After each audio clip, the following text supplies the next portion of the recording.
សូមផឹកងើយស្រវឹងមិនទេ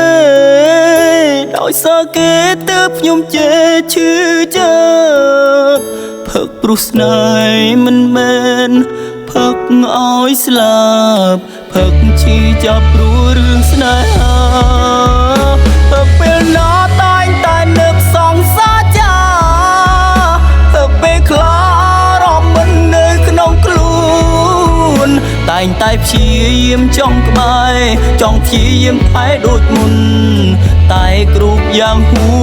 ទៅហើយតែងតែព្យាយាមចង់ក្បែរចង់ព្យាយាមថែដូចមុនតែគ្រប់យ៉ាងហួ